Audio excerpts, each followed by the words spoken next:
بھینی سہانی صبحوں میں ٹھنڈک جگر کی ہے، کلیاں کھلی دلوں کی ہوائیں کدھر کی ہے۔ علی محمد بھائی ہیں، معلوم یہ کرنا چاہتے ہیں کہ جیسے رمضان کے اندر مسجد کے اندر لوگ افطاری وغیرہ بھیجتے ہیں، افطاری کا سامان روزدار کے لیے،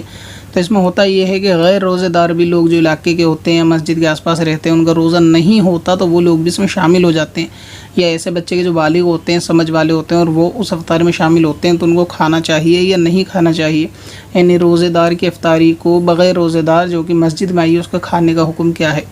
مسئلہ دراصل یوں ہے کہ جو افطاری مسجد کے اندر دی جاتی ہے مسلمانوں کے ذریعے سے، تو اس کے اندر جو ہے وہ ایک قسم سے اللہ تبارک و تعالیٰ کی راہ میں مال کو وقف کرنا ہوتا ہے، ہبہ کرنا ہوتا ہے،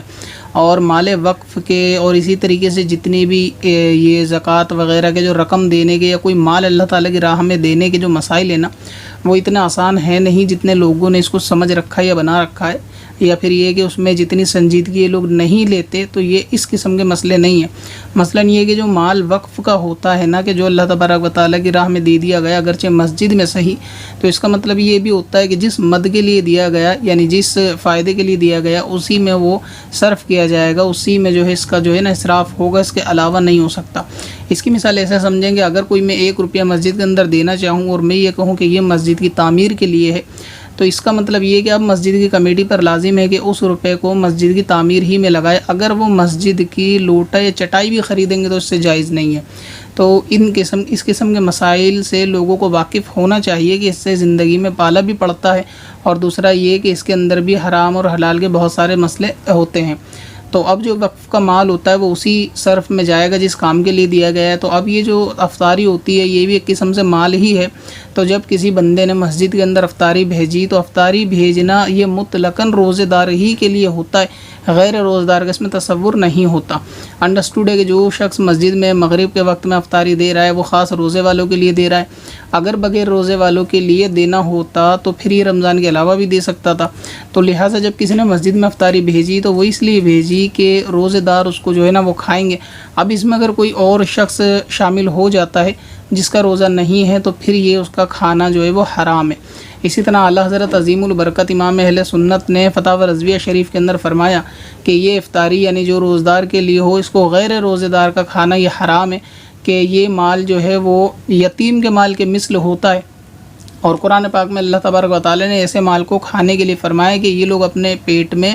آگ بھرتے ہیں اور جلد ہی یہ جہنم کے اندر جائیں گے۔ اب اس کے اندر پریشانی کیا ہے کہ جیسے یتیم کا مال کھانے سے مراد یہ ہے کہ اب جیسے میں نے اس کو مسجد میں ہبہ کیا افطاری کو کہ یہ اس کو روزے دار کھائیں، اب وہاں پر پہلے سے 50 روزے دار بیٹھے ہوئے ہیں، تو یہ جو افطاری ہے یہ ان سب میں ڈیوائیڈ ہوگی، یعنی ساری افطاری مل کے روزے دار کھائیں گے۔ اب اگر اس کے اندر 10 لوگ ایسے بھی بیٹھے ہیں کہ جن کا روزہ نہیں ہے، تو ظاہر ہے کہ اگر وہ 10 نہیں ہوتے تو ان 10 کی خوراک ان 50 میں جو ہے وہ ڈیوائیڈ ہونی تھی، یعنی وہ لوگ کھاتے۔ اب ان 10 کے بیٹھنے سے ان کا ایک ایک لقمہ ہی صحیح مگر ان کے کھانے میں کمی آئی، تو یہ جو انہوں نے روزے دار کا ایک طریقے سے حق لیا یا یہ جو کھایا، تو ایک طریقے سے یہ مثل یا یتیم کے مال کی مثل ہے کہ جیسے یتیم کا مال آپ چاہے مکمل کھائیں اس میں سے کچھ حصہ کھا جائیں، تو دونوں صورتوں میں گناہ ہے۔ تو اس لیے غیر روزے داروں کو اس بات کا خیال زیادہ رکھنا چاہیے کہ مسجد کی افطاری میں آپ شامل نہ ہوں۔ اور اس میں دوسری بات ایک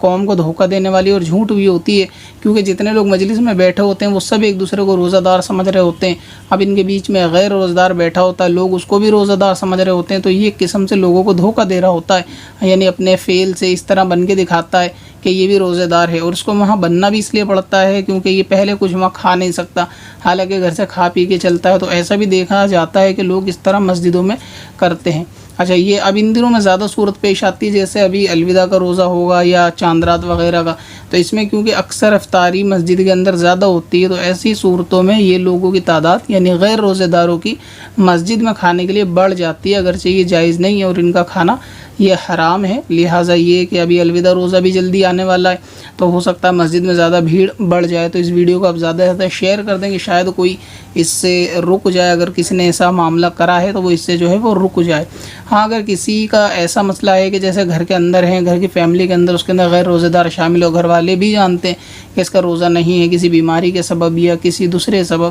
اور وہ ان کی افطاری میں یعنی مالک کی افطاری میں شامل ہے کیونکہ وہ گھر کا فرد ہے، تو وہاں ایک بات جو ہے وہ الگ ہوتی ہے، کسی فرد کی الگ سے یعنی افطاری ہو یا دعوت ہو۔ لیکن جو مسئلہ ہے وہ مسجد کے اندر ہبہ کرنے کا ہے کہ مسجد کے اندر جو وقف کیا جاتا ہے نا، اس مال کی ذمہ داری بہت زیادہ ہوتی ہے، لہٰذا وقف کے مال کو اس طرح اپنے خرچ میں نہ لایا جائے۔ اب مال وہ رقم کی صورت میں ہو یا افطاری کی صورت میں، بہرحال یہ کہ جو مسجد میں اللہ تبارک و تعالیٰ کے لیے دے دیا گیا وہ جو ہے وہ وقف ہوگی، اور جس کی چیز کے لیے ہے اسی چیز میں افطار استعمال ہوگا، تو لہٰذا روزے دار کے لیے جو افطاری وقف کی گئی ہے اسے روزہ دار ہی کھائے اور غیر روزہ دار اس کو نہ کھائے۔ اچھا، اب کمیٹی کے ممبر جو ہوتے ہیں جیسے ان کو معلوم اس بارے میں نہیں ہوتا کچھ بھی کہ کون اس میں روزہ دار ہے کون نہیں، تو اس میں ان پہ کوئی شکایت والی بات یعنی کوئی گناہ والی بات نہیں ہے، کیونکہ وہاں تو مسئلہ ایسا ہوتا ہے کہ کسی کو پہچان بھی نہیں سکتے اور کوئی بولتا بھی نہیں ہے۔ لیکن یہ کہ یہ افطاری غیر روزہ داروں کو کھانا حرام ہے، یہ گناہ گار بھی ہوں گے، توبہ بھی کرنی پڑے گی، اور یہ کہ آئندہ اس بات کا خیال بھی رکھیں کہ اس قسم کی کسی افطاری کے اندر جہاں روزے دار کے لیے خاص ہو شامل نہ ہو، کہ اس میں ایک جھوٹ اور دھوکہ دینے والی صورت بھی موجود ہے۔